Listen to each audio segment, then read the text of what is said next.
देव सिद्धू एक बार फिर हाजिर हो चुका जी लैके प्रोग्राम साडे मसले साडे हल। तो दोस्तों तुसीं जानते हो कि प्रोग्राम असीं हर बुधवार हर एतवार शाम ਨੂੰ 7 ਵਜੇ बिल्कुल लाइव लैके हाजिर ਹੁੰਦੇ ਆ। सो अज भी ਆਪਾਂ ਉਹੀ ਗੱਲਾਂ ਬਾਤਾਂ जो किसानी संघर्ष ਚੱਲ ਰਿਹਾ ਉਹਦੇ ਆਲੇ ਦੁਆਲੇ जो ਕੁਝ ਵੀ ਵਾਪਰ ਰਿਹਾ ਉਹਦੀਆਂ ਗੱਲਾਂ ਬਾਤਾਂ ਕਰਾਂਗੇ ਤੇ ਨਾਲ ਦੀ ਨਾਲ ਤੁਹਾਡੇ ਵਿਚਾਰ ਤੁਹਾਡੇ ਸਵਾਲ ਤੁਹਾਡੀਆਂ ਟਿੱਪਣੀਆਂ ਵੀ ਇਸ ਪ੍ਰੋਗਰਾਮ 'ਚ ਲਈਆਂ ਜਾਣਗੀਆਂ ਉਹਨਾਂ ਤੇ ਵੀ ਵਿਚਾਰ ਚਰਚਾ ਹੋਵੇਗੀ। ਸੋ ਆਓ ਪਹਿਲਾਂ ਸਵਾਗਤ ਕਰੀਏ ਦਲਜੀਤ ਸਿੰਘ ਹੁਣਾਂ ਦਾ ਫਿਰ ਕਰਦੇ ਅਗਲੀ ਗੱਲਬਾਤ। दलजीत जी प्यार भरी सत श्री अकाल ते निੱਘਾ स्वागत जी प्रोग्राम। सत श्री अकाल जी देव सिद्धू साहब ते सत श्री अकाल इंडोस टीवी देख रहे सारे दर्शकों ਨੂੰ ਆਸ ਕਰਦਾ ਤੁਸੀਂ ਖੁਸ਼ ਹੋਵੋਗੇ ਤੰਦਰੁਸਤ ਹੋਵੋਗੇ ਜੀ।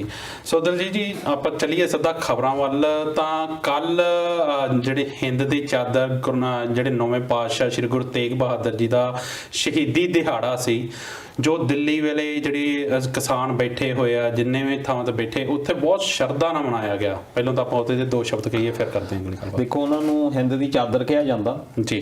ਸਿਰ ਝੁਕਦਾ ਉਹਨਾਂ ਦੀ ਸ਼ਹਾਦਤ ਦੇ ਅੱਗੇ ਤੇ ਕਿਸੇ ਦੇ ਲਈ ਆਪਣਾ ਸੀਸ ਵਾਰ ਦੇਣਾ ਕਿਸੇ ਦੇ ਧਰਮ ਦੀ ਰੱਖਿਆ ਦੇ ਲਈ ਤੇ ਨਾਲ ਨਾਲ ਸਾਡੀ ਪ੍ਰਣਾਮ ਵੀ ਹੈਗਾ ਆ ਸ਼੍ਰੀ ਗੁਰੂ ਤੇਗ ਬਹਾਦਰ ਜੀ ਉਹਨਾਂ ਨੂੰ ਨਾਲ ਦੀ ਨਾਲ ਭਾਈ ਮਤੀ ਦਾਸ ਭਾਈ ਸਤੀ ਦਾਸ ਤੇ ਭਾਈ ਦਿਆਲਾ ਜੀ ਬਿਲਕੁਲ ਉਹ ਵੀ ਨਾਲ ਇੱਕ ਕਹਿ ਸਕਦੇ ਆ ਕਿ ਉਹ ਵੀ ਇੱਕ ਉਹਨਾਂ ਦਾ ਹੀ ਰੂਪ ਕਹਿ ਸਕਦੇ ਆ ਆਪਾਂ ਉਹਨਾਂ ਦੇ ਨਾਲ ਜਿਹੜੇ ਸ਼ਹੀਦ ਹੋਏ ਆ ਉੱਥੇ ਤੇ ਇੱਕ ਪਰੰਪਰਾ ਦੇ ਕੇ ਗਏ ਆ ਸਾਡੇ ਲਈ ਕਿ ਜਦੋਂ ਤੁਸੀਂ ਹੱਕਾਂ ਦੇ ਲਈ ਸੱਚ ਦੇ ਲਈ ਕਿੱਦਾਂ ਲੜਾਈ ਤੁਸੀਂ ਲੜਨੀ ਫਿਰ ਤੁਸੀਂ ਆਪਾ ਹੀ ਵਾਰ ਸਕਦੇ ਆ।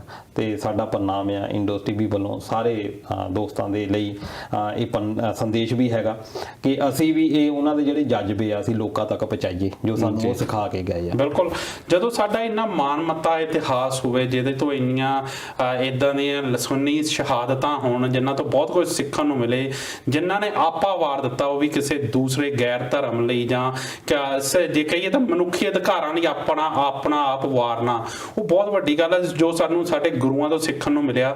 ਤਾਂ ਜਿਹੜੇ ਇਸ ਵੇਲੇ ਕਿਸਾਨ ਆ ਜਿਹੜੇ ਇਸ ਵੇਲੇ ਦਿੱਲੀ ਦੀਆਂ ਬਰੂਹਾਂ ਤੇ ਬੈਠੇ ਆ ਉਹਨਾਂ ਨੂੰ ਮੇਰੇ ਖਿਆਲ ਇਹਨਾਂ ਚੀਜ਼ਾਂ ਤੋਂ ਹੀ ਜਿਹੜਾ ਜਜ਼ਬਾ ਆ ਜਿਹੜੇ ਇਸ ਵੇਲੇ ਠੰਡੀਆਂ ਰਾਤਾਂ ਦੇ ਵਿੱਚ ਸੌਣ ਦਾ ਜਜ਼ਬਾ ਮੇਰੇ ਖਿਆਲ ਇਦਾਂ ਦਾ ਆਪਣੇ ਗੁਰੂਆਂ ਤੋਂ ਸਿੱਖਣ ਨੂੰ ਮਿਲਦਾ ਆ।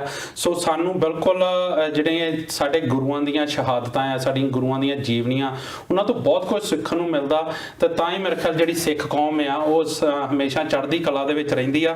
ਦਲਜੀਤ ਜੀ ਜੇ ਆਪਾਂ ਗੱਲ ਕਰੀਏ ਕਿਸਾਨਾਂ ਦੀ ਤੇ ਆਪਾਂ ਪਿਛਲੇ ਸਮੇਂ ਦੇ ਵਿੱਚ ਪਿਛਲੇ ਪ੍ਰੋਗਰਾਮ 'ਚ ਵੀ ਗੱਲ ਕੀਤੀ ਸੀ ਕਿ ਕਿੱਦਾਂ ਇਸ ਸੰਘਰਸ਼ ਨੂੰ ਠੱਲਣ ਲਈ ਜਿਹੜੀ ਸਰਕਾਰੀ ਪੈਂਤੜੇਬਾਜ਼ੀ ਆ ਉਹ ਬਹੁਤ ਜ਼ਿਆਦਾ ਤੇਜ਼ ਹੋ ਚੁੱਕੀ ਆ। ਆਪਾਂ ਵੱਖੋ ਵੱਖਰੇ ਪਹਿਲੂਆਂ ਤੇ ਗੱਲ ਵੀ ਕੀਤੀ ਤੇ ਹੁਣ ਇਸੇ ਸੰਦਰਭ 'ਚ ਅੱਜ ਵੀ ਅਖਬਾਰਾਂ ਦੇ ਵਿੱਚ ਦੋ ਵੱਡੀਆਂ ਸੁਰਖੀਆਂ ਲੱਗੀਆਂ ਜੋ ਧਿਆਨ ਮੰਗਦੀਆਂ। ਮੈਂ ਚਾਹੁੰਦਾ ਆਪਾਂ ਦੋਨਾਂ ਬਾਰੇ ਗੱਲ ਕਰੀਏ ਇੱਕ ਇੱਕ ਕਰਕੇ।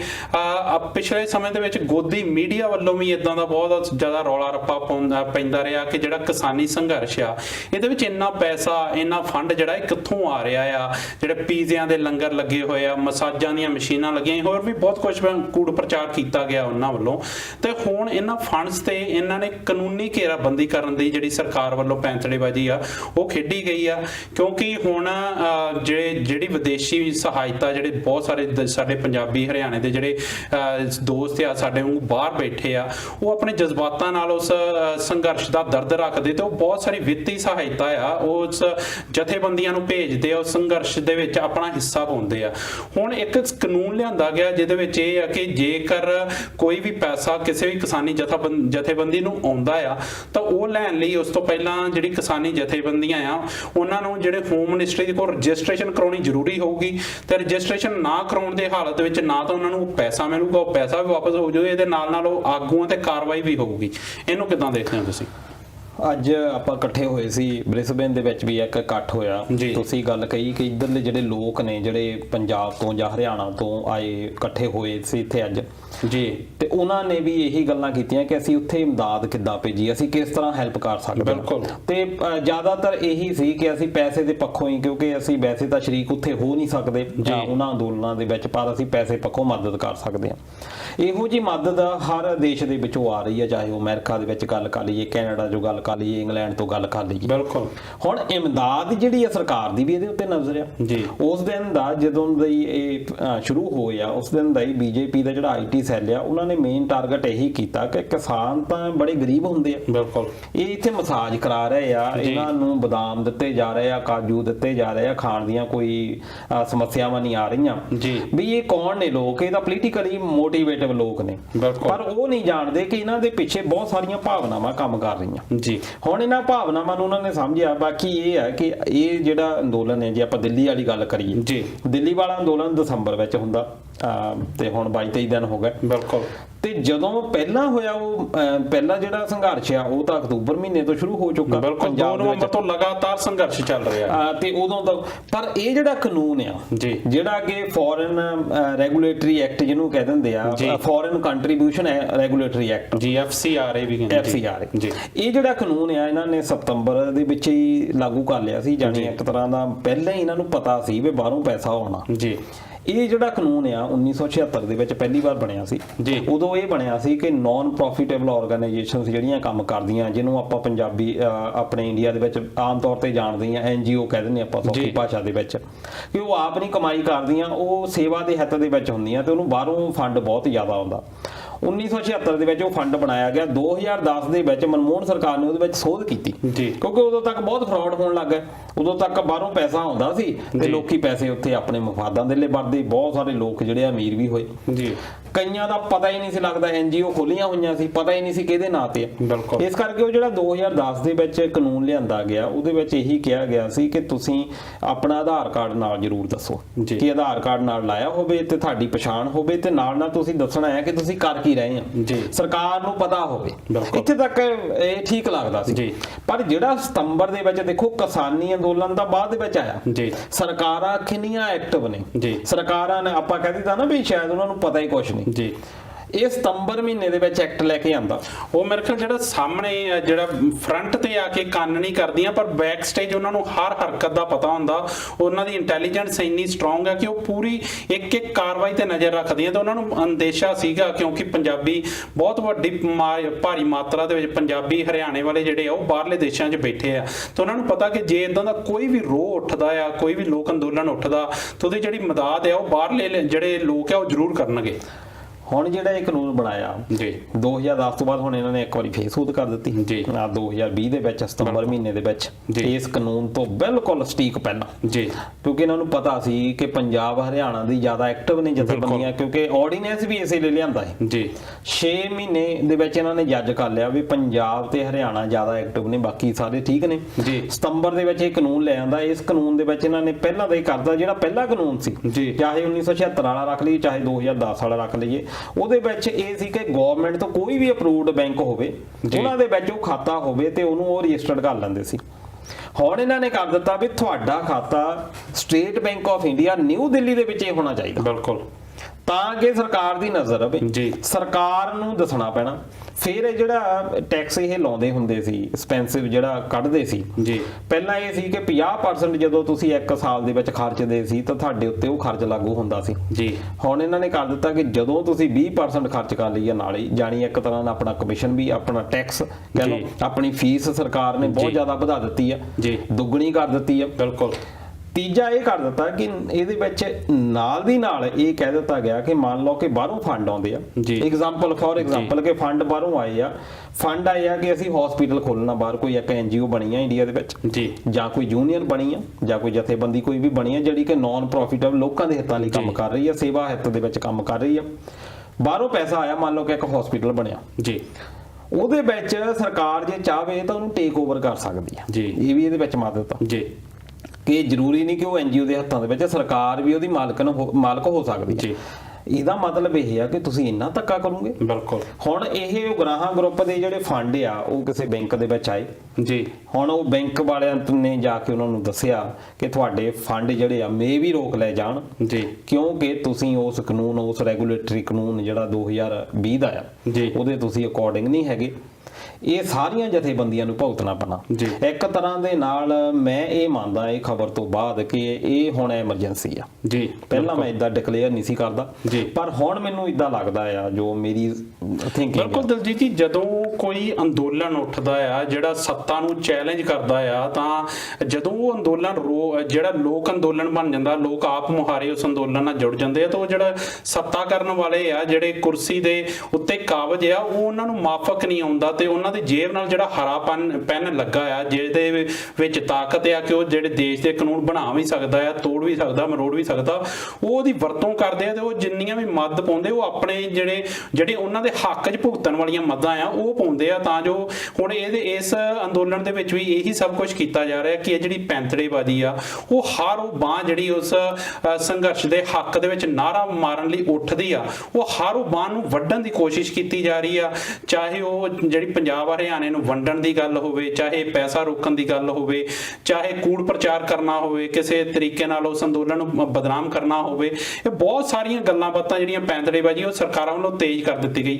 ਹੁਣ ਇਦਾਂ ਦੀ ਇੱਕ ਖਬਰ ਹੋਰ ਆਈ ਹੈ ਦਲਜੀਤ ਜੀ ਕਿ ਪੰਜਾਬ ਦੇ ਵਿੱਚ ਜਿੰਨੇ ਵੀ ਆੜਤੀਏ ਆ ਜਿਹੜੇ ਇਸ ਵੇਲੇ ਕਿਸਾਨੀ ਸੰਘਰਸ਼ ਦਾ ਹਿੱਸਾ ਬਣੇ ਹੋਏ ਆ, ਚਾਹੇ ਉਹ ਹਮਾਇਤ ਕਰ ਰਹੇ ਆ, ਚਾਹੇ ਉਹ ਦਿੱਲੀ ਦੇ ਵਿੱਚ ਪਹੁੰਚੇ ਆ ਇਹਦੇ ਵਿੱਚ ਹਿੱਸਾ ਲੈਣ ਲਈ, ਉਹਨਾਂ ਦੇ ਉੱਤੇ ਜਿਹੜੇ ਉਹਨਾਂ ਦਫ਼ਤਰਾਂ ਤੇ ਘਰਾਂ ਤੇ ਇਨਕਮ ਟੈਕਸ ਦੇ ਜਿਹੜੇ ਛਾਪੇ ਵੱਜ ਰਹੇ ਆ, ਉਹ ਸਿੱਧੀ ਬਦਲਾਖੋਰੂ ਨੀਤੀ ਉੱਥੇ ਵੀ ਸਾਨੂੰ ਦੇਖਣ ਨੂੰ ਮਿਲਦੀ ਹੈ ਕਿ ਇਸ ਤਰੀਕੇ ਨਾਲ ਜਿਹੜੀ ਉਹਨਾਂ ਨੂੰ ਉਸ ਖਾਸ ਕਰਕੇ ਚੁਣ ਕੇ ਜਿਹੜੇ ਉਹ ਆੜਤੀਏ ਆ ਉਹਨਾਂ ਨੂੰ ਨਿਸ਼ਾਨਾ ਬਣਾਇਆ ਜਾ ਰਿਹਾ ਸਰਕਾਰ ਵੱਲੋਂ। ਨਾਲੇ ਮੈਂ ਇੱਕ ਥੋੜੀ ਜਿਹੀ ਗੱਲ ਜੋੜ ਦਵਾਂ ਕਿ ਐਸਡੀਐਮ ਸੰਗਰੂਰ ਜੀ ਉਹਨੇ ਇੱਕ ਆਰਡਰ ਕੀਤਾ ਆ, ਇਹ ਵੀ ਹੁਣੇ ਖਬਰ ਘੁੰਮਣ ਲੱਗੀ ਆ, ਅਜੇ ਤੱਕ ਮੈਨੂੰ ਰਿਐਲਿਟੀ ਨਹੀਂ ਪਤਾ, ਪਰ ਮੈਨੂੰ ਲੱਗਦਾ ਹੈ ਕਿ ਜੇ ਸੋਰਸ ਤੋਂ ਜਾਣਕਾਰੀ ਮਿਲੀ ਆ ਕਿ ਰਿਲਾਇਬਲ ਹੈਗਾ ਕਿ ਉਹਨੇ ਕਿਹਾ ਕਿ ਧਰਨੇ ਲਾਉਣ ਵਾਲਿਆਂ ਨੂੰ ਟੈਂਟ ਨਹੀਂ ਕੋਈ ਦੇਊਗਾ ਜੀ। ਇਹ ਤਾਂ ਇੱਕ ਤਰ੍ਹਾਂ ਦੇ ਨਾਲ ਤੁਸੀਂ ਸਿੱਧਾ ਹੋ ਗਿਆ ਕਿ ਆਰਟੀਕਲ 19 ਜਿਹੜਾ ਕਿ ਸੰਵਿਧਾਨ ਦਾ ਇੱਕ ਰੂਹ ਰਵਾ ਆ ਜੀ, ਜਿਹੜਾ ਕਿ ਸੰਵਿਧਾਨ ਦੀ ਵਿੱਚ ਇੱਕ ਆਤਮਾ ਹੈ ਜੀ, ਤੁਸੀਂ ਆਰਟੀਕਲ 19 ਨੂੰ ਹੀ ਤਬਾਹ ਕਰਨ ਲੱਗੇ ਆ। ਬਿਲਕੁਲ, ਕਿ ਤੁਹਾਨੂੰ ਧਰਨੇ ਦੇਣ ਦਾ, ਯੂਨੀਅਨ ਬਣਾਉਣ ਦਾ, ਆਪਣੇ ਹੱਕਾਂ ਦੀ ਗੱਲ ਕਰਨ ਦਾ ਅਧਿਕਾਰ ਆ ਜੀ। ਤੁਹਾਡੇ ਕੋਲ ਇੱਕ ਐਸਡੀਐਮ, ਤੁਸੀਂ ਆਪ ਇੱਥੋਂ ਅੰਦਾਜ਼ਾ ਲਾ ਲਓ ਕਿ ਮੋਦੀ ਸਰਕਾਰ ਨੇ ਜਿਹੜਾ ਇਹ ਬਿੱਲ ਲਿਆਂਦਾ ਸੀ ਉਹਦੇ ਵਿੱਚ ਇਹ ਕਿਹਾ ਸੀ ਕਿ ਐਸਡੀਐਮ ਕਰੂੰਗਾ। ਬਿਲਕੁਲ, ਜਦੋਂ ਇੱਕ ਐਸਡੀਐਮ ਵੱਲੋਂ ਇਦਾਂ ਦਾ ਜਿਹੜਾ ਤਾਨਾਸ਼ਾਹੀ ਭਰਿਆ ਹੁਕਮ ਜਾਰੀ ਕੀਤਾ, ਤੁਸੀਂ ਆਪਾਂ ਸਮਝ ਸਕਦੇ ਕਿ ਉਹਦੇ ਮਗਰ ਜਿਹੜੀ ਸਰਕਾਰੀ ਮਨਸ਼ਾ ਜਾਂ ਜਿਹੜੀ ਸਰਕਾਰੀ ਹੱਲਾਸ਼ੇਰੀ ਕਿੰਨੀ ਹੋਊਗੀ ਕਿ ਤੁਸੀਂ ਇਸ ਅੰਦੋਲਨ ਨੂੰ ਰੋਕਣ ਲਈ ਆਪਣੀ ਹਰ ਪੈਂਤੜੇਬਾਜ਼ੀ ਅਜਮਾਓ। ਜੇਕਰ ਇਸ ਤਰੀਕੇ ਨਾਲ ਜਿਹੜੇ ਜ਼ਿਲ੍ਹੇ ਦੇ ਜਾਂ ਹਰ ਜਿਹੜੇ ਐਸਡੀਐਮਸ ਹੁੰਦੇ ਆ ਉਹਨਾਂ ਨੂੰ, ਤਹਿਸੀਲ ਦੇ ਐਸਡੀਐਮ, ਉਹਨਾਂ ਨੂੰ ਕਿਹਾ ਜਾਂਦਾ ਕਿ ਤੁਸੀਂ ਇੱਥੋਂ ਤੱਕ ਟੈਂਟ ਦੇਣ ਤੋਂ ਰੋਕਣ ਦੀ ਆਰਡਰਸ ਪਾਸ ਕਰੋ। ਤੁਸੀਂ ਦੇਖ ਸਕਦੇ ਕਿ ਜਿਹੜੀ ਸਰਕਾਰ ਆ ਇਹ ਕਿੰਨੀ ਉਤਾਰੂ ਹੋ ਚੁੱਕੀ ਹੈ ਇਸ ਸੰਘਰਸ਼ ਨੂੰ ਰੋਕਣ ਲਈ। ਬਿਲਕੁਲ, ਤੇ ਹੁਣ ਜਿਹੜੇ ਆੜਤੀਆਂ ਦੇ ਲਈ ਦੇਖੋ ਦੋ ਚੀਜ਼ਾਂ ਸੈਂਟਰ ਸਰਕਾਰ ਵਰਤਦੀ ਆ ਜੀ, ਇੱਕ ਸੀਬੀਆਈ ਜੀ, ਦੂਜਾ ਈਡੀ ਜਿਹਨੂੰ ਆਪਾਂ ਐਨਫੋਰਸਮੈਂਟ ਡਾਇਰੈਕਟੋਰੇਟ ਕਹਿ ਦਿੰਦੇ ਆ। ਬਿਲਕੁਲ, ਹੁਣ ਇਹ ਦੋਨੇ ਹੀ ਏਜੰਸੀਜ਼ ਜਿਹੜੀਆਂ ਆ ਇਹ ਸੈਂਟਰ ਗਵਰਨਮੈਂਟ ਦੇ ਲਈ ਕੰਮ ਕਰਦੀਆਂ ਜੀ। ਆੜਤੀਏ ਜਿਹੜੇ ਕਿ ਭਾਵੇਂ ਇਹਨੂੰ ਆਪਾਂ ਕਹਿ ਸਕਦੇ ਹਾਂ ਕਿ ਆੜਤੀਆਂ ਨੇ ਵੀ ਕੋਈ ਘੱਟ ਸ਼ੋਸ਼ਣ ਨਹੀਂ ਕੀਤਾ ਜੀ, ਪਰ ਇਹਨਾਂ ਬਿੱਲਾਂ ਦੇ ਵਿਰੋਧ ਦੇ ਵਿੱਚ ਉਹਨਾਂ ਨੂੰ ਸਿੰਪਥੀ ਜ਼ਰੂਰ ਹੈਗੀ ਕਿਸਾਨਾਂ ਨੂੰ ਵੀ। ਉਹਨਾਂ ਦਾ ਵੀ ਲੱਗਦਾ ਆ ਕਿ ਉਹਨਾਂ ਨੇ ਆਪਣੇ ਹੱਕ ਦੇ ਲਈ ਹੁਣ ਆਉਣਾ ਪੈਣਾ ਸੀ, ਉਹਨਾਂ ਦੀ ਇੱਕ ਰੋਜ਼ੀ ਰੋਟੀ ਉਹਨਾਂ ਦੀ ਵੀ ਆਪਾਂ ਕਹਿ ਸਕਦੇ ਹਾਂ ਬਿੱਲਾਂ ਦੇ ਹੱਕ ਦੇ ਵਿੱਚ ਆਏ ਆ ਕਿਸਾਨਾਂ ਦੇ ਲਈ। ਬਿਲਕੁਲ, ਪਰ ਉਹਨਾਂ ਦੇ ਲਈ ਹੁਣ ਇਹ ਵਿਰੋਧ ਜਿਹੜਾ ਆ ਸਰਕਾਰ ਦੇ ਵੱਲੋਂ ਹੋਣਾ ਸ਼ੁਰੂ ਕਰ ਦਿੱਤਾ ਤੇ ਛਾਪੇ ਪੈਣੇ ਸ਼ੁਰੂ ਹੋ ਗਏ। ਨਾਲ ਸੀਆਰਪੀਐਫ ਲਿਆਂਦੀ ਗਈ ਜੀ। ਦੇਖੋ, ਸੈਂਟਰ ਦੀ ਏਜੰਸੀ, ਸੈਂਟਰ ਦੀ ਫੋਰਸ ਲੈ ਕੇ, ਬਿਲਕੁਲ, ਇੱਕ ਆੜਤੀਆਂ ਦੇ ਘਰ ਦੇ ਵਿੱਚ ਜੇ ਉਹ ਵੀ ਲੀਡਰਾਂ ਦੀ, ਬਿਲਕੁਲ, ਕਿ ਤੁਸੀਂ ਆਪਣੇ ਵਿੱਤੀ ਸਾਧਨਾਂ ਤੋਂ ਜ਼ਿਆਦਾ ਪੈਸੇ ਕਮਾਏ ਹੋਏ ਆ ਜੀ। ਇਹਦਾ ਮਤਲਬ ਕੀ ਆ ਕਿ ਤੁਹਾਨੂੰ ਕੀ ਗੱਲ ਪਹਿਲਾਂ ਪਤਾ ਹੀ ਨਹੀਂ ਸੀ ਜੀ। ਹੁਣ ਤਾਂ ਜਿਹੜੀ ਆੜਤ ਆ ਤੁਸੀਂ ਬਿਲਕੁਲ ਖਤਮ ਕਰਨ ਤੇ ਲੈ ਆਏ ਜੀ ਤੁਸੀਂ। ਫਿਰ ਦੂਜੀ ਗੱਲ ਇਹ ਆ ਕਿ ਆੜਤੀ ਜੇ ਅਸੀਂ ਵੋਟਿੰਗ ਦੇਖੀਏ, ਉਹ ਵੋਟਿੰਗ ਕਿਹਨਾਂ ਨੂੰ ਕਰਦੇ ਸੀ ਜੀ? ਆੜਤੀਆ ਕਮਿਊਨਿਟੀ ਆ, ਜੇ ਮੈਜੋਰਟੀ ਦੀ ਆਪਾਂ ਗੱਲ ਕਰੀਏ ਉਹ ਤਾਂ ਬਣਾਉਣ ਵਾਲੇ ਸੀ ਇਹਨਾਂ ਨੂੰ। ਬਿਲਕੁਲ, ਇੱਕ ਤਰ੍ਹਾਂ ਦੇ ਨਾਲ ਇਹ ਵੀ ਦਿਖਾ ਦਿੱਤਾ ਗਿਆ ਕਿ ਇਹਨਾਂ ਦੇ ਮਫਾਦ ਕੀ ਨੇ ਜੀ, ਇਸ ਗਵਰਨਮੈਂਟ ਦੇ ਮਫਾਦ ਕੀ ਨੇ ਜੀ, ਗਵਰਨਮੈਂਟ ਕੀ ਸੋਚ ਲੈਂਦੀ ਆ ਉਹਦੇ ਲਈ ਫਿਰ ਕੋਈ ਵੀ ਬਚਿਆ ਨਹੀਂ, ਕੋਈ ਵੀ ਧਿਰ ਇਹ ਤੋਂ ਅਜਾਈ ਨਹੀਂ ਹੈਗੀ। ਜੇ ਆਪਾਂ ਅੱਜ ਹੱਕ ਦੇ ਵਿੱਚ ਖੜਾਂਗੇ, ਜਿੱਥੇ ਧੱਕਾ ਹੁੰਦਾ, ਇਹ ਅਨਲੈਸ ਜਿੱਦਾਂ ਤੁਸੀਂ ਪਹਿਲਾਂ ਵੀ ਗੱਲ ਕੀਤੀ ਆ, ਮਹਾਰਾਜ ਦੀ ਗੱਲ ਕੀਤੀ ਆ ਗੁਰੂ ਤੇਗ ਬਹਾਦਰ ਜੀ, ਦੂਜੇ ਦੇ ਲਈ, ਕਿ ਦੂਜੇ ਦੇ ਲਈ ਕਿੱਦਾਂ ਸਮਰਪਣ ਹੈ। ਹੁਣ ਇੱਥੇ ਬਹੁਤ ਸਾਰੇ ਮਜ਼ਦੂਰ ਇਦਾਂ ਦੇ ਗਏ ਹੋਏ ਆ ਦਿੱਲੀ ਦੇ ਵਿੱਚ ਜਿਨ੍ਹਾਂ ਦੀ ਜ਼ਮੀਨ ਹੀ ਹੈ ਨਹੀਂ ਜੀ, ਜਿਹੜੇ ਤਿੰਨ ਮਾਲਿਆਂ ਦੇ ਘਰਾਂ ਦੇ ਵਿੱਚ ਰਹਿ ਰਹੇ ਆ ਜੀ, ਸਿਰਫ ਆਪਣੇ ਉਹ ਫਰੈਂਡਸ ਦੇ ਲਈ ਗਏ ਹੋਏ ਆ ਜੀ, ਕਿ ਇਹਨਾਂ ਦੇ ਨਾਲ ਧੱਕਾ ਹੋ ਰਿਹਾ ਜੀ। ਇਹੀ ਸਾਨੂੰ ਕਿਉਂਕਿ ਦਲਜੀਤ ਜੀ ਜਿਹੜੀ ਸਾਂਝ ਆ ਪੰਜਾਬ ਜਿਹੜੇ ਪਿੰਡਾਂ ਦੇ ਵਿੱਚ ਸਾਂਝ ਨਿਭਦੀ ਹੈ, ਜੇ ਮਜ਼ਦੂਰਾਂ ਦੀ ਗੱਲ ਕਰੀਏ ਤਾਂ ਜਿਹੜੀ ਉਹਨਾਂ ਦੀ ਪਹੁੰਚ ਆ, ਉਹਨਾਂ ਦੀ ਪਹੁੰਚ ਜਿਹੜੀ ਉਹ ਜ਼ਿਮੀਂਦਾਰਾਂ ਨਾਲ ਸੀਰੀ ਲੱਗੇ ਹੋਏ ਆ, ਜਦੋਂ ਉਹਨਾਂ ਨੇ ਆਪਣੇ ਬੱਚਿਆਂ ਦਾ ਵਿਆਹ ਕਰਨਾ ਜਾਂ ਕੋਈ ਵੀ ਉਹਨਾਂ ਨੂੰ ਵਿੱਤੀ ਸਹਾਇਤਾ ਚਾਹੀਦੀ ਆ, ਉਹ ਜਿਹੜੀ ਉਹ ਜਿਹੜੇ ਉਹ ਜ਼ਿਮੀਂਦਾਰਾਂ ਤੱਕ ਪਹੁੰਚ ਕਰਦੇ, ਤੇ ਉਹ ਜ਼ਿਮੀਂਦਾਰ ਵੀ ਮੇਰੇ ਖਿਆਲ ਉਹਨਾਂ ਨਾਲ ਪਰਿਵਾਰਕ ਸਾਂਝਾ ਆ।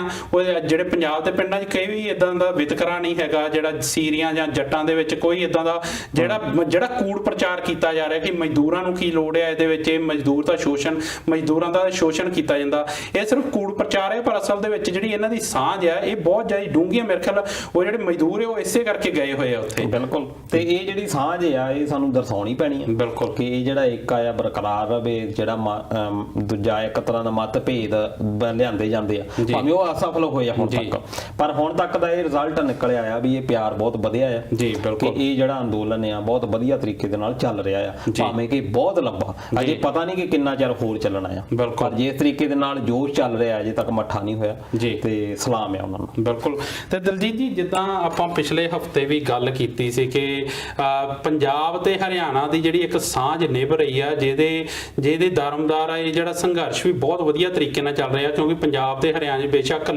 ਜਿੰਨੇ ਮਰਜ਼ੀ ਵਖਰੇਵੇਂ ਹੋਣ, ਪਰ ਇਸ ਮੁੱਦੇ ਤੇ ਆਪਣੇ ਵਖਰੇਵੇਂ ਪਿੱਛੇ ਰੱਖ ਕੇ ਇਹ ਵੱਡੇ ਛੋਟੇ ਭਰਾਵਾਂ ਵਾਂਗੂ ਮੋਢੇ ਨਾਲ ਮੋਢਾ ਲਾ ਕੇ ਖੜੇ ਆ। ਤੇ ਜਿਹੜੇ ਸਾਡੇ ਸਿਆਸਤਦਾਨ ਆ, ਸਾਡੇ ਲੀਡਰ ਆ ਪੰਜਾਬ ਦੇ ਹਰਿਆਣੇ ਦੇ, ਉਹਨਾਂ ਨੂੰ ਉਹ ਚੀਜ਼ ਹਜਮ ਨਹੀਂ ਹੋ ਰਹੀ, ਉਹਨਾਂ ਦੇ ਢਿੱਡ ਦੇ ਵਿੱਚ ਪੀੜ ਇਸ ਕਰਕੇ ਉੱਠ ਰਹੀ ਹੈ ਕਿ ਇੱਕ ਦੂਜੇ ਨਾਲ ਇਕੱਠੇ ਕਿਉਂ ਆ। ਹੁਣ ਉਸੇ ਕਰਕੇ ਜਿਹੜਾ SYL ਦਾ ਜਿਹੜਾ ਮੁੱਦਾ ਆ ਉਹ ਇਸ ਸੰਘਰਸ਼ ਦੇ ਵਿੱਚ ਦੁਬਾਰਾ ਤੋਂ ਉਭਾਰਿਆ ਜਾ ਰਿਹਾ ਆ। ਕਦੀ ਜਾਂ ਹਰਿਆਣੇ ਵਾਲੇ, ਹੁਣ ਕੱਲ ਇੱਕ ਫੇਰ ਖਬਰ ਆਈ ਕਿ ਜਿਹੜੇ ਭਾਜਪਾ ਦੇ ਗਵਰਨਮੈਂਟ ਆ, ਭਾਜਪਾ ਸਰਕਾਰ ਦੇ ਕੁਝ ਆਗੂ ਆ, ਉਹਨਾਂ ਨੂੰ ਅਚਾਨਕ ਚੇਤਾ ਆਇਆ ਕਿ ਜਿਹੜਾ ਹਰਿਆਣੇ ਦਾ ਪਾਣੀ ਆ ਅਸੀਂ ਪੰਜਾਬ ਤੋਂ ਲੈਣਾ ਆ, ਪੰਜਾਬ ਤੋਂ ਹੱਕ ਲੈਣੇ ਆ। ਇਹਦੇ ਲਈ ਉਹਨਾਂ ਨੇ ਇੱਕ ਦਿਨ ਦੀ ਭੁੱਖ ਹੜਤਾਲ ਵੀ ਕੀਤੀ। ਇਹਨੂੰ ਕਿਦਾਂ ਦੇਖਦੇ ਹੋ? ਭੁੱਖ ਹੜਤਾਲ ਤੋਂ ਬਾਅਦ ਵੀ ਬਿੱਲੀ ਥੱਲਿਓਂ ਬਾਹਰ ਹੀ ਆਈ ਆ ਜੀ। ਪਹਿਲੀ ਤਾਂ ਘਟਨਾ ਕੁਰੂਕਸ਼ੇਤਰ ਦੀ ਤੁਸੀਂ ਲੈ ਲਓ, ਉੱਥੇ ਇੱਕ MP ਭਾਜਪਾ ਦਾ ਜੀ ਸੈਣੀ ਸਾਹਿਬ ਜੀ ਤੇ ਨਾਲ ਉਹਨਾਂ ਦੇ ਇੱਕ MLA ਜੀ, ਉਹ ਇਕੱਠੇ ਹੋਏ ਸੀ ਤੇ ਉਹਨਾਂ ਨੇ ਇਹ ਵਰਤ ਰੱਖਿਆ ਸੀ ਇੱਕ, ਇਹ ਕਹਿੰਦੇ ਵੀ 11 ਵਜੇ ਤੋਂ ਲੈ ਕੇ 4 ਵਜੇ ਤੱਕ ਵਰਤ।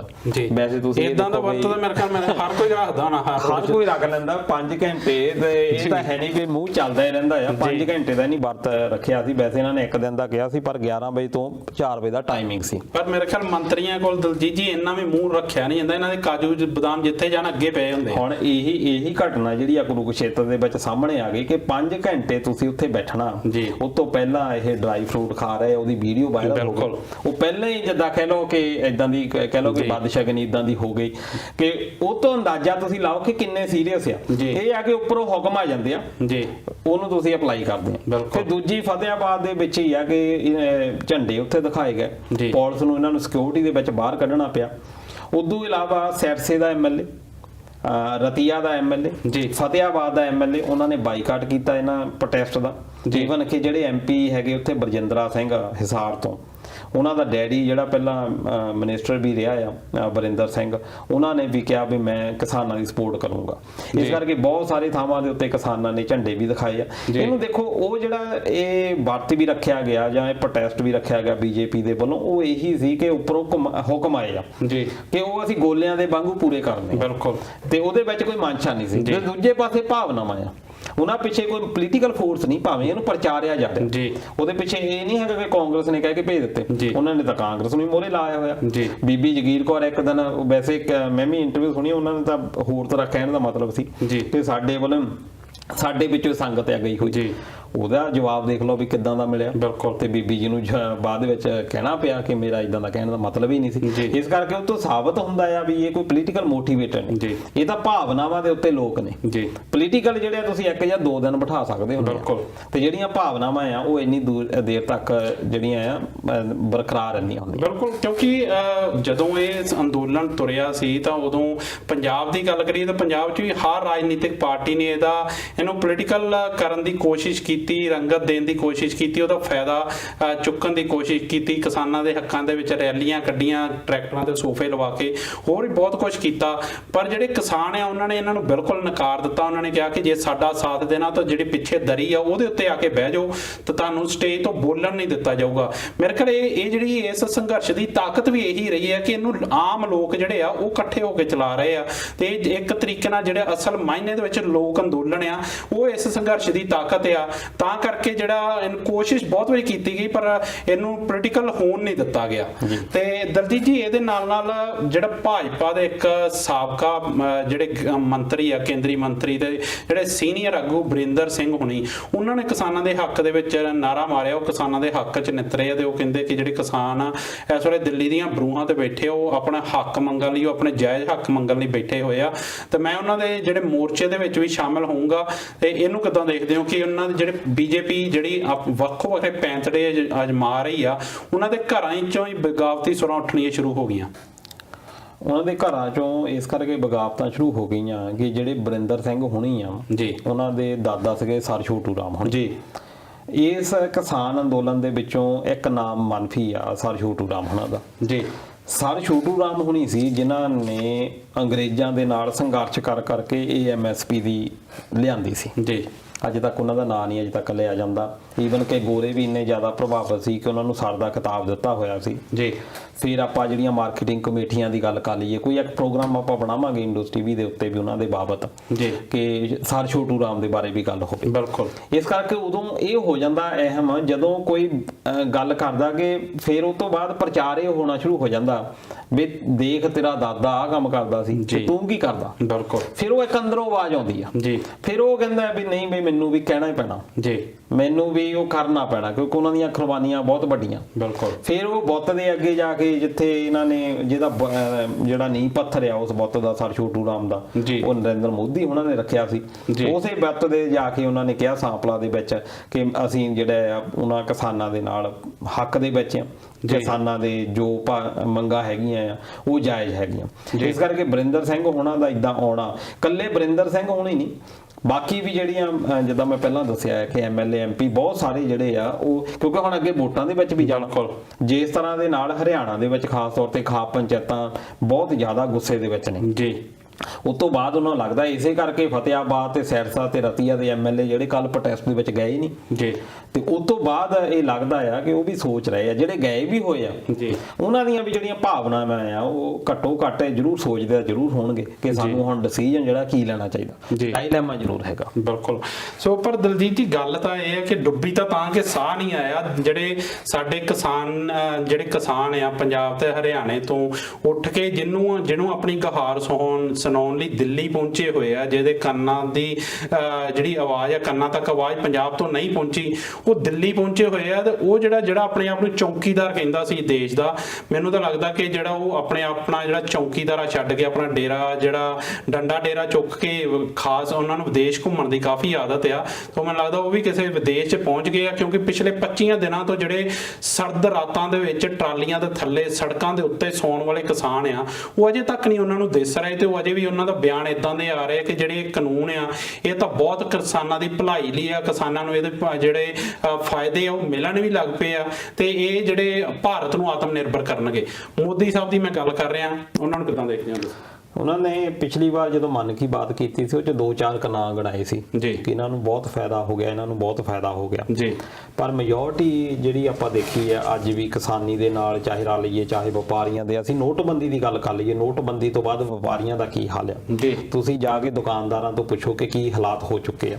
ਫਿਰ ਤੁਸੀਂ ਆ ਕਰੋਨਾ ਤੋਂ ਬਾਅਦ ਜਿਸ ਤਰੀਕੇ ਦੇ ਨਾਲ ਲੋਕਡਾਊਨ, ਨੋ ਡਾਊਟ ਕਿ ਲੋੜ ਸੀ, ਪਰ ਜੋ ਖਾਮੀਆਂ ਰਹੀਆਂ ਲੋਕਡਾਊਨ ਦੇ ਦੌਰਾਨ ਵੀ ਆਮ ਬੰਦੇ ਨੂੰ ਕੀ ਭੁਗਤਣਾ ਪਿਆ, ਮੋਦੀ ਸਾਹਿਬ ਨੂੰ ਉਹ ਵੀ ਸ਼ਾਇਦ ਨਹੀਂ ਪਤਾ ਲੱਗਾ। ਬਿਲਕੁਲ। ਪਹਿਲਾਂ ਰਾਜੇ ਕੀ ਕਰਦੇ ਹੁੰਦੇ ਸੀ, ਭੇਸ ਬਦਲਦੇ ਹੁੰਦੇ ਸੀ ਜੀ, ਉਹ ਜਾਂਦੇ ਹੁੰਦੇ ਸੀ ਤੇ ਜਾ ਕੇ ਆਮ ਜਨਤਾ ਦਾ ਦੁੱਖ ਦੇਖਦੇ ਹੁੰਦੇ ਸੀ ਕਿ ਕਿੱਦਾਂ ਆ ਜੀ। ਪਰ ਅੱਜ ਕੱਲ ਦੇ ਜਿਹੜੇ ਲੀਡਰ ਆ ਇਹ ਉੱਪਰੋਂ ਹੈਲੀਕਾਪਟਰਾਂ ਰਾਹੀਂ ਲੰਘ ਜਾਂਦੇ ਆ ਜੀ, ਜਾਂ ਆਪਣੇ ਨਹੀਂ ਪਿੱਠੂ ਰੱਖੇ ਹੁੰਦੇ ਆ, ਉਹ ਇਹਨਾਂ ਨੂੰ ਜੋ ਦੱਸਦੇ ਆ ਇਹਨਾਂ ਦੇ ਲਈ ਉਹੀ ਤਸਵੀਰ ਹੁੰਦੀ ਆ। ਬਿਲਕੁਲ। ਇਹ ਆਮ ਵਿਚਰਦੇ ਨੇ, ਚਾਹੇ ਸਾਡੇ ਮੁੱਖ ਮੰਤਰੀ ਸਾਹਿਬ ਹੋਣ ਚਾਹੇ ਪ੍ਰਧਾਨ ਮੰਤਰੀ ਹੋਣ ਜੀ। ਹੁਣ ਜਦੋਂ ਤੱਕ ਅਸੀਂ ਰੀਅਲ ਤਸਵੀਰ ਨਹੀਂ ਦੇਖਣੀ, ਅਸੀਂ ਇਨਵੈਸਟਮੈਂਟ ਦੀ ਗੱਲ, ਜਿੱਦਾਂ ਹੁਣ ਉਹਨਾਂ ਨੇ ਕਿਹਾ ਕਿ ਪਹਿਲਾਂ ਜਿਹੜੇ ਬਾਹਰਲੇ ਦੇਸ਼ ਹੁੰਦੇ ਸੀ ਜੀ, ਉਹ ਇਹ ਕਹਿੰਦੇ ਹੁੰਦੇ ਸੀ ਕਿ ਤੁਸੀਂ ਵਾਈ ਇੰਡੀਆ ਜੀ, ਇੰਡੀਆ ਹੀ ਕਿਉਂ ਜੀ, ਕਹਿੰਦੇ, ਹੁਣ ਕਹਿੰਦੇ ਆ ਕਿ ਇੰਡੀਆ ਕਿਉਂ ਨਹੀਂ ਜੀ, ਇਹ ਕਹਿਣਾ ਸ਼ੁਰੂ ਕੀਤਾ।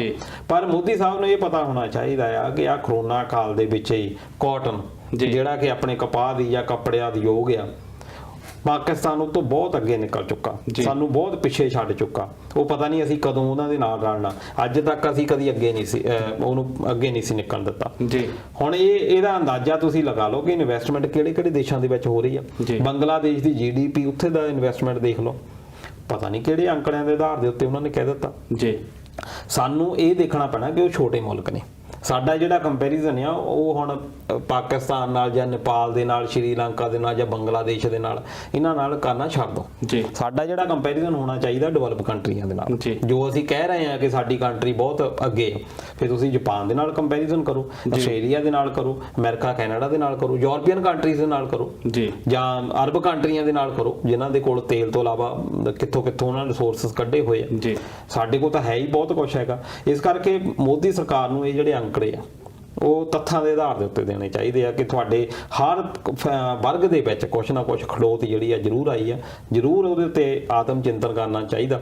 ਨੋ ਡਾਊਟ ਕਿ ਜਦੋਂ ਪਾਲਿਸੀਜ਼ ਬਣਾਉਂਦੇ ਆ ਬਹੁਤ ਸਾਰੀਆਂ ਘਾਟਾਂ ਰਹਿ ਜਾਂਦੀਆਂ ਜੀ।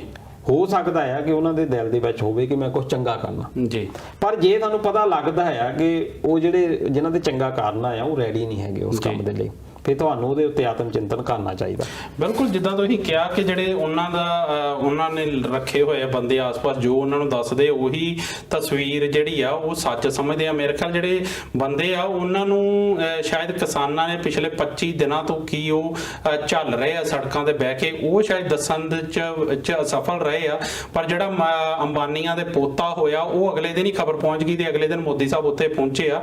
ਪਰ ਜਿਹੜਾ ਗੋਦੀ ਮੀਡੀਆ ਉਹ ਵੀ ਪਿਛਲੇ ਦਿਨਾਂ ਤੋਂ ਚਾਹੇ ਉਹ ਕੂੜ ਪ੍ਰਚਾਰ ਹੀ ਕਰ ਰਿਹਾ, ਹੁਣ ਇੱਕ ਦੋ ਚੈਨਲ ਕਿਸਾਨਾਂ ਦੇ ਹੱਕ ਦੇ ਵਿੱਚ ਵੀ ਆਏ ਆ, ਚਾਹੇ ਉਹ ਕੂੜ ਪ੍ਰਚਾਰ ਹੀ ਕਰ ਰਿਹਾ, ਜਾਂ ਜਿਸ ਤਰੀਕੇ ਨਾਲ ਇਹ ਜਿਹੜੀ ਗੱਲਬਾਤ ਹੈ ਇੰਟਰਨੈਸ਼ਨਲ ਲੈਵਲ ਤੇ ਪਹੁੰਚੀ ਆ, UN ਤੱਕ ਗੱਲ ਹੋਈ ਆ, ਉਹ ਸਾਰਾ ਕੁਝ ਕੀ ਗੱਲ ਮੋਦੀ ਸਾਹਿਬ ਨੂੰ ਪਤਾ ਨਹੀਂ ਲੱਗ ਰਿਹਾ।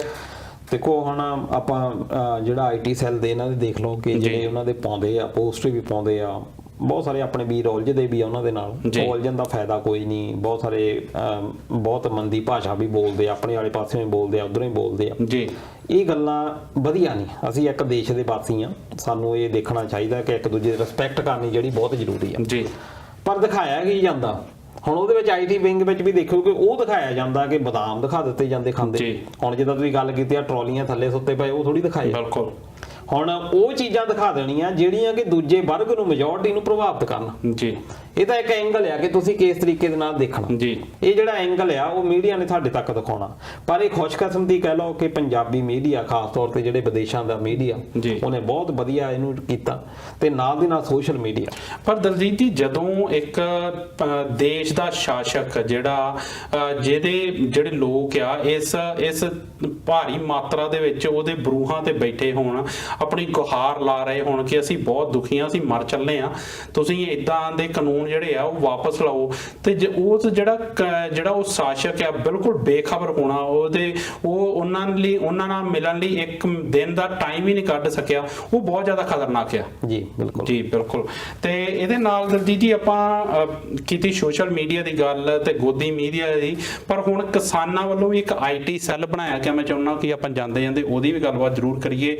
ਇੱਕ ਟਰਾਲੀ ਟਾਈਮਜ਼ ਨਾਂ ਦੀ ਅਖਬਾਰ ਤੇ ਇੱਕ ਕਿਸਾਨ ਏਕਤਾ ਜਿਹੜਾ ਮੋਰਚਾ ਆ, ਇਹਦੇ ਨਾਂ ਤੇ TV YouTube ਚੈਨਲ ਚਲਾਇਆ ਗਿਆ, ਇਹਨੂੰ ਕਿਦਾਂ ਦੇਖਦੇ ਹੋ ਤੁਸੀਂ? ਦੇਖੋ, ਇਹ ਜ਼ਰੂਰੀ ਸੀ ਜੀ। ਕੋਈ ਵੀ ਅੰਦੋਲਨ ਚੱਲਦਾ, ਚਾਹੇ ਅਸੀਂ ਆਪਣੇ ਇਤਿਹਾਸ ਵੱਲ ਵੀ ਦੇਖੀਏ, ਗਦਰ ਅੰਦੋਲਨ ਚੱਲਿਆ, ਲਹਿਰ ਚੱਲੀ ਜੀ। ਗਦਰ ਲਹਿਰ ਦੇ ਵਿੱਚ ਇੱਕ ਪਰਚਾ ਕੱਢਿਆ ਗਿਆ ਗਦਰ। ਫਿਰ ਇਦਾਂ ਹੀ ਆਪਾਂ ਗਿਆਨੀ ਦਿੱਤ ਸਿੰਘ, ਗਿਆਨੀ ਗੁਰਮੁਖ ਸਿੰਘ ਉਹਨਾਂ ਦੀ ਗੱਲ ਕਰ ਲਈਏ, ਤੇ ਉਹਨਾਂ ਦੀ ਵੀ ਇੱਕ ਖਾਲਸਾ ਅਖਬਾਰ ਉਹਨਾਂ ਨੇ ਕੱਢੀ, ਕਿਉਂਕਿ ਅਖਬਾਰ ਦੇ ਨਾਲ ਤੁਸੀਂ ਆਪਣੀਆਂ ਗੱਲਾਂ ਪਹੁੰਚਾ ਸਕਦੇ ਹੋ। ਪਰ ਮੰਦਭਾਗਾ ਇਹ ਹੋਇਆ ਕਿ ਉਹਨੂੰ ਅਸੀਂ ਇਸ ਤਰੀਕੇ ਨਾਲ ਜੋੜ ਲਿਆ ਕਿ ਇਹ ਜੀ ਧਾਰਮਿਕ ਆ ਜੀ, ਇਹ ਜੀ ਕਾਮਰੇਡਾਂ ਦਾ ਆ, ਕਿਉਂਕਿ ਸਾਡੇ ਵੀ ਜਿਹੜੇ ਦੋ ਵਿਚਾਰਧਾਰਾਵਾਂ ਉੱਥੇ ਚੱਲ ਰਹੀਆਂ ਜੀ, ਜਦ ਕਿ ਸਾਡੇ ਮਫਾਦ ਦੋਨਾਂ ਦੇ ਇੱਕੋ ਹੀ ਆ। ਅਸੀਂ ਉਹ ਚੀਜ਼ਾਂ ਨੂੰ ਪਿੱਛੇ ਨਹੀਂ ਸੱਟਦੇ, ਅਸੀਂ ਆਪਣੇ ਗੋਲ ਤੇ ਕੇਂਦਰਿਤ ਨਹੀਂ ਹੁੰਦੇ ਕਿ ਸਾਡਾ ਗੋਲ ਕੀ ਆ ਜੀ। ਅਸੀਂ ਉਹ ਜਿਹੜੀਆਂ ਆਪਣੇ ਨਾਲ ਵਿਚਾਰਧਾਰਾ ਚੱਕੀ ਆ ਉਹ ਸਦਾ ਸਾਡੇ ਉੱਤੇ ਹਾਵੀ ਰਹਿੰਦੀ ਹੈ। ਹੁਣ ਇਹ ਦੇਖੋ ਟਰਾਲੀ ਟਾਈਮਸ ਇਹਦੀ ਜਿਹੜੀ ਵਿਚਾਰ ਵੀ ਇੱਕ ਟਰਾਲੀ ਦੇ ਵਿੱਚ ਹੀ ਆਇਆ ਜੀ। ਉਹ ਨਾਟ ਸਾਹਿਬ ਹੈਗੇ ਮਾਨਸਾ ਤੋਂ, ਨੌਜਵਾਨ ਮੁੰਡੇ ਆ, 4 ਮੁੰਡੇ ਸੀ ਜੀ, ਤੇ ਉਹ ਬੈਠੇ ਆ ਟਰਾਲੀ ਦੇ ਵਿੱਚ, ਤੇ ਉੱਥੇ ਆ ਕੇ ਇੱਕ ਬਜ਼ੁਰਗ ਨੇ ਉਹਨਾਂ ਨੂੰ ਪੁੱਛਿਆ, ਜੋ ਉਹ ਦੱਸਦੇ ਆ ਕਿ ਬਈ ਸਾਨੂੰ ਵੀ ਦੱਸੋ ਅੱਜ ਦੀ ਕੀ ਅਖਬਾਰ ਕੀ ਕਹਿੰਦੇ ਆ, ਕੀ ਖਬਰ ਚੱਲ ਰਹੀ ਹੈ ਜੀ। ਨੋ ਡਾਊਟ ਕਿ ਇੱਕ ਬੰਦਾ ਚਾਹੇ ਸਿੰਘੂ ਬਾਰਡਰ ਦੇ ਉੱਤੇ ਬੈਠਾ ਜਾਂ ਕੁੰਡਲੀ ਬਾਰਡਰ ਦੇ ਉੱਤੇ ਬੈਠਾ, ਉਹਨੂੰ ਹੁਣ ਇਹ ਨਹੀਂ ਪਤਾ ਕਿ ਰਾਜਨੀਤਿਕ ਜਿਹੜੇ ਆਗੂ ਆ ਜਾਂ ਜਥੇਬੰਦੀਆਂ ਦੇ ਆਗੂ ਆ ਉਹਨਾਂ ਦੀ ਸਰਕਾਰ ਦੇ ਨਾਲ ਕੀ ਗੱਲਬਾਤ ਹੋ ਰਹੀ ਹੈ, ਉਹ ਜਾਣਨਾ ਚਾਹੁੰਦੇ ਆ, ਕਿਉਰਿਓਸਿਟੀ ਹੁੰਦੀ ਆ। ਬਿਲਕੁਲ ਉਹ ਕਹਿੰਦੇ ਵੀ ਇੱਥੋਂ ਹੀ ਸਾਡਾ ਇੱਕ ਜਨਮ ਲਿਆ ਵੀ ਸਾਨੂੰ ਜਿਹੜਾ ਮੋਰਚੇ ਦੇ ਵਿੱਚ ਕੀ ਕੀ ਹੋ ਰਿਹਾ ਇਹਦੇ ਲਈ ਇੱਕ ਅਖਬਾਰ ਛਾਪਣੀ ਚਾਹੀਦੀ ਹੈ। ਇਹ ਬਹੁਤ ਵਧੀਆ ਗੱਲ ਹੈ।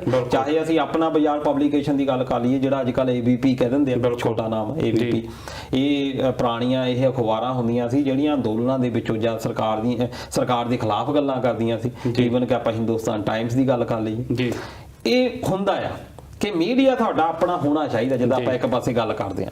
ਹੁਣ ਉਹ ਜਿਹੜਾ ਪਰਾਲੀ ਟਾਈਮਸ ਆ, ਉਹ ਤੋਂ ਪਹਿਲੇ ਅੰਕ ਤੋਂ ਚਾਹੇ 4 ਪੰਨਿਆਂ ਦੇ ਇੱਕ ਪੇਜ ਸੀ, ਉਹਦੇ ਉੱਤੇ ਇੱਕ ਸੰਪਾਦਕੀ ਤੋਂ ਜਿਹੜੀ ਕਿ ਉਦੋਂ ਕੋਈ ਸਾਹਿਬ ਨੇ ਲਿਖੀ ਸੀ, ਉਹਦੇ ਉੱਤੇ ਥੋੜਾ ਬਹੁਤਾ ਹੋ ਗਿਆ ਕਿ ਉਹਨਾਂ ਨੇ ਟਾਰਗੇਟ ਜਥੇਬੰਦੀਆਂ ਦੇ ਆਗੂਆਂ ਨੂੰ ਕੀਤਾ। ਪਰ ਸਾਨੂੰ ਵੀ ਇਹ ਸਮਝਣਾ ਪੈਣਾ ਹੈ ਕਿ ਜਦੋਂ ਕੋਈ ਪ੍ਰੈਸ ਚੱਲਦੀ ਆ ਉਹਦੇ ਵਿੱਚ ਵਿਚਾਰ ਹੁੰਦੇ ਆ, ਉਹਦੀ ਆਲੋਚਨਾ ਜਿਹੜੀ ਆ ਉਹ ਜ਼ਰੂਰੀ ਆ। ਪਾਠਕ ਈਵਨ ਕਿ ਹਰ ਅਖਬਾਰ ਦਾ ਜਾਂ ਸਾਡੇ TV ਦਾ ਅਸੀਂ ਆਪ ਪੁੱਛੀਦਾ ਹੈ ਕਿ ਤੁਸੀਂ ਫੀਡਬੈਕ ਸਾਨੂੰ ਦਿਓ, ਅਸੀਂ ਉਹਨੂੰ ਫੀਡਬੈਕ ਦਈਏ ਕਿ ਤੂੰ ਅੱਗੇ ਤੋਂ ਨਾ ਇਦਾਂ ਕਰ ਜੀ, ਆਪਣੇ ਵਿਚਾਰ ਦਈਏ ਆਪਾਂ, ਨਾ ਕਿ ਉਹਨੂੰ ਆਪਾਂ ਇਦਾਂ ਦੀਆਂ ਚੀਜ਼ਾਂ ਦੇ ਵਿੱਚ ਉਲਝ ਜਾਈਏ ਜਿਹਦੇ ਨਾਲ ਅੰਦੋਲਨ ਦਾ ਨੁਕਸਾਨ ਹੋਵੇ ਜੀ। ਇਹ ਚੀਜ਼ਾਂ ਦਾ ਬਹੁਤ ਧਿਆਨ ਰੱਖਣ ਦੀ ਜ਼ਰੂਰਤ ਹੈਗੀ ਆ। ਪਰ ਨਾਲ ਦੀ ਨਾਲ ਉਹ ਚੀਜ਼ਾਂ ਉਹਨਾਂ 4 ਪੰਨਿਆਂ ਦੇ ਵਿੱਚ ਉਠਾਈਆਂ ਗਈਆਂ, ਖਾਸ ਤੌਰ ਤੇ ਬੀਬੀ ਗੁਰਮੇਲ ਕੌਰ ਜਿਹੜੀ ਕਿ ਸ਼ਹੀਦ ਹੋਈ ਹੈ ਇਸ ਮੋਰਚੇ ਦੇ ਵਿੱਚ, ਉਹਦੇ ਬਾਰੇ ਗੱਲਬਾਤ ਕੀਤੀ ਹੈ। ਇਹ ਗੱਲਾਂ ਹੋਰ ਕਿਸੇ ਮੀਡੀਆ ਨੇ ਗੱਲ ਨਹੀਂ ਕਰਨੀ। ਬਿਲਕੁਲ ਹੁਣ ਜਿਹੜੇ 30 ਤੋਂ ਉੱਤੇ ਜਿਹੜੇ ਸ਼ਹੀਦ ਹੋਏ ਆ ਉਹਨਾਂ ਦੇ ਬਾਰੇ ਕੌਣ ਗੱਲ ਕਰੂਗਾ? ਇਹ ਟਰਾਲੀ ਟਾਈਮਸ ਹੀ ਗੱਲ ਕਰੋ ਜੀ, ਕਿਉਂਕਿ ਇਹ ਟਰਾਲੀ ਦੇ ਵਿੱਚ ਹੀ ਉਤਪਤੀ ਹੋਈ ਹੈ। ਬਿਲਕੁਲ ਟਰਾਲੀਆਂ ਦੇ ਥੱਲੇ ਕੌਣ ਸੁੱਤੇ, ਟਰਾਲੀਆਂ ਦੇ ਵਿੱਚ ਕੌਣ ਗਏ, ਟਰਾਲੀਆਂ ਦੇ ਵਿੱਚ ਜਿਨ੍ਹਾਂ ਨੇ ਟਾਈਮ ਸਪੈਂਡ ਆਪਣਾ ਕੀਤਾ, ਉਹਨਾਂ ਦੇ ਲਈ ਇਸ ਵੇਲੇ ਟਰਾਲੀ ਬਹੁਤ ਅਹਿਮ ਆ ਜੀ। ਇਹ ਆਪਾਂ ਇੱਥੋਂ ਕਹਿ ਦਿੰਦੇ ਆ ਕਿ ਟਰਾਲੀ ਪਹਿਲਾਂ ਤਾਂ ਹੁੰਦਾ ਸੀ ਕਿ ਗੰਨਿਆਂ ਨੂੰ ਲੈ ਜਾਓ ਜਾਂ ਕੋਈ ਢੋਆ ਢਵਾਈ ਲਈ ਕੰਮ ਆ ਜਾਓ, ਪਰ ਇਸ ਵੇਲੇ ਟਰਾਲੀ ਘਰ ਆ ਜੀ। ਇਸ ਕਰਕੇ ਨਾਂ ਵੀ ਬਹੁਤ ਮੈਂ ਤਾਂ ਸਲਾਮ ਕਰਦਾ ਹਾਂ ਕਿ ਜਿਹਨੇ ਟਰਾਲੀ ਟਾਈਮਸ ਇੱਕ ਬਹੁਤ ਵਧੀਆ ਨਾਂ ਦਿੱਤਾ ਜੀ, ਤੇ YouTube ਚੈਨਲ ਉਹ ਵੀ ਖੋਲਿਆ, ਇਹਦਾ ਵੀ ਸਵਾਗਤ ਹੈ। ਪਰ ਨਾਲ ਦੀ ਨਾਲ ਅਸੀਂ ਮਤਭੇਦ ਜਿਹੜਾ ਸਾਡਾ ਗੋਲ ਹੈ, ਇਹ ਬਾਅਦ ਦੇ ਵਿੱਚ ਆਪਾਂ ਗੱਲਾਂ ਕਰ ਲਾਂਗੇ ਪੰਜਾਬ ਪਹੁੰਚ ਕੇ ਜੀ। ਇਹ ਬਹੁਤ ਟਾਈਮ ਮਿਲਣਾ ਆਪਾਂ ਨੂੰ ਕਿ ਕੌਣ ਕਾਮਰੇਡ ਆ, ਕੌਣ ਪੰਥਕ ਆ, ਕੌਣ ਸਰਕਾਰੀ ਆ ਤੇ ਕੌਣ ਗੈਰ ਸਰਕਾਰੀ ਆ। ਪਰ ਇਸ ਵੇਲੇ ਜੋ ਮੀਡੀਆ ਦਾ ਫਰਜ਼ ਆ ਜੀ ਕਿ ਜੋ ਚੀਜ਼ ਹੋ ਰਹੀ ਆ ਅਸੀਂ ਉਹ ਦੱਸ ਦਈਏ ਜੀ, ਸਾਡਾ ਬਸ ਇੰਨਾ ਕੀ ਫਰਜ਼ ਬਣਦਾ। ਬਿਲਕੁਲ ਸੋ ਬਿਲਕੁਲ ਦੋਸਤੋ, ਜਿੱਦਾਂ ਕਿ ਦਲਜੀਤ ਸਿੰਘ ਜੀ ਨੇ ਗੱਲ ਕੀਤੀ ਕਿ ਜਿਹੜਾ ਇਹ ਉਪਰਾਲਾ ਕੀਤਾ ਗਿਆ, ਚਾਹੇ ਉਹ ਟਰਾਲੀ ਟਾਈਮਸ ਲੈ ਕੇ ਆ, ਚਾਹੇ ਕਿਸਾਨ ਏਕਤਾ ਮੋਰਚਾ TV YouTube ਚੈਨਲ, ਕਿਉਂਕਿ ਜਿੱਦਾਂ ਦਾ ਆਪਾਂ ਸਾਰੇ ਵੇਖਦੇ ਆਂ ਕਿ ਜਿਸ ਤਰੀਕੇ ਨਾਲ ਇਹ ਜਿਹੜਾ ਅੰਦੋਲਨ ਹੈ ਜਨ ਅੰਦੋਲਨ ਬਣ ਗਿਆ, ਲੋਕਾਂ ਦੇ ਜਜ਼ਬਾਤ, ਲੋਕਾਂ ਦੇ ਲੋਕ ਆਪ ਮੁਹਾਰੇ ਹੋ ਕੇ ਦੇਸ਼ ਦੇ ਕੋਨੇ-ਕੋਨੇ 'ਚ ਉੱਠ ਤੁਰੇ ਆ ਇਸ ਸੰਘਰਸ਼ ਦਾ ਹਿੱਸਾ ਬਣਨ ਲਈ। ਪਰ ਇਸ ਸੰਘਰਸ਼ ਨੂੰ ਕਦੀ ਤਾਂ ਖਾਲਿਸਤਾਨੀ ਕਿਹਾ ਜਾਂਦਾ, ਕਦੀ ਨਕਸਲੀ ਕਿਹਾ ਜਾਂਦਾ, ਮਾਓਵਾਦੀ ਕਿਹਾ ਜਾਂਦਾ, ਟੁਕੜੇ ਗੈਂਗ ਕਿਹਾ ਜਾਂਦਾ, ਬਹੁਤ ਜ਼ਿਆਦਾ ਕੂੜ ਪ੍ਰਚਾਰ ਕੀਤਾ ਜਾਂਦਾ, ਕਦੀ ਫੰਡਸ ਨੂੰ, ਜਿੱਦਾਂ ਅੱਜ ਗੱਲ ਕੀਤੀ ਕਿ ਫੰਡਸ ਨੂੰ ਲੈ ਕੇ ਰੌਲਾ ਪਾਉਂਦੇ ਆ। ਸੋ ਇਸ ਸਭ ਨੂੰ ਜਿਹੜੀ ਰੋਕਣ ਲਈ, ਇਸ ਕੂੜ ਪ੍ਰਚਾਰ ਨੂੰ ਰੋਕਣ ਲਈ ਤੇ ਇਸ ਜਿਹੜੇ ਸੰਘਰਸ਼ ਦੀ ਅਸਲੀ ਤਸਵੀਰ ਬਣਾਉਣ ਲਈ, ਦੁਨੀਆ ਤੱਕ ਪਹੁੰਚਾਉਣ ਲਈ ਇੱਕ ਮੀਡੀਆ ਦੀ, ਇੱਕ IT ਸੈੱਲ ਦੀ ਬਹੁਤ ਜ਼ਿਆਦਾ ਜ਼ਰੂਰਤ ਸੀ। ਸੋ ਇਹ ਜਿਹੜਾ ਅਖਬਾਰ, ਜਿਹੜਾ ਟਰਾਲੀ ਟਾਈਮਸ ਆ ਤੇ ਜਿਹੜਾ ਇਹ YouTube ਚੈਨਲ ਆ, ਉਹਦੀ ਸ਼ਲਾਘਾ ਕਰਨੀ ਬਣਦੀ ਆ। ਸੋ ਸਾਨੂੰ ਸਾਰਿਆਂ ਨੂੰ ਉਹਦੇ ਨਾਲ ਜੁੜਨਾ ਚਾਹੀਦਾ ਆ। ਪਰ ਜਿੱਦਾਂ ਦਲਜੀਤ ਜੀ ਨੇ ਗੱਲ ਕੀਤੀ ਕਿ ਬਹੁਤ ਸਾਰੀਆਂ ਜਿਹੜੀਆਂ ਗੱਲਾਂ ਆ ਉਹ ਧਿਆਨ 'ਚ ਰੱਖਣ ਦੀ ਵੀ ਲੋੜ ਆ। ਸੋ ਮੈਨੂੰ ਉਮੀਦ ਹੈ ਕਿ ਜਿਹੜੇ ਇਸ ਤਰੀਕੇ ਸੰਘਰਸ਼ ਨੂੰ ਚਲਾ ਰਹੇ ਆ ਜਾਂ ਜਿਨ੍ਹਾਂ ਨੇ ਵੀ ਇਹ ਉਪਰਾਲਾ ਕਰਕੇ ਤੇ ਜਿਹੜਾ ਅਖਬਾਰ ਜਾਂ ਚੈਨਲ ਬਣਾਇਆ, ਉਹ ਇਹਨਾਂ ਜਿਹੜੀਆਂ ਗੱਲਾਂ ਨੂੰ ਧਿਆਨ ਦੇ ਵਿੱਚ ਰੱਖਣਗੇ। ਦਲਜੀਤ ਜੀ, ਜੇ ਇਹਦੇ ਨਾਲ ਮੈਂ ਟਿੱਪਣੀਆਂ ਦੀ ਗੱਲ ਕਰਾਂ ਤਾਂ ਰੋਸ਼ਨ ਲਾਲ ਹੁਣਾਂ ਨੇ ਜਾਂ ਸੋਨੂ ਸਾਹੀ ਉਹਨਾਂ ਨੇ ਪ੍ਰੋਗਰਾਮ ਪਸੰਦ ਕੀਤਾ, ਸੋ ਤੁਹਾਡਾ ਦੋਨਾਂ ਦਾ ਧੰਨਵਾਦ ਦੋਸਤੋ। ਨਾਲ ਦੀ ਨਾਲ ਪਰਮਜੀਤ ਭੁੱਲਰ ਹੁਣਾਂ ਨੇ ਟਿੱਪਣੀ ਕੀਤੀ, ਉਹਨਾਂ ਨੇ ਕਿਹਾ ਕਿ ਭਾਜਪਾ ਦਾ ਜਿਹੜਾ ਪੂਰਾ ਜ਼ੋਰ ਆ ਉਹ ਇਸ ਸੰਘਰਸ਼ ਨੂੰ ਫਿਰਕੂ ਰੰਗ ਦੇਣ ਵਾਸਤੇ ਲੱਗਾ, ਪਰ ਜਿਹੜੀ ਲੀਡਰਾਂ ਦੀ ਸਿਆਣਪ ਆ ਉਹ ਬਚਾਈ ਜਾਂਦੀ ਆ।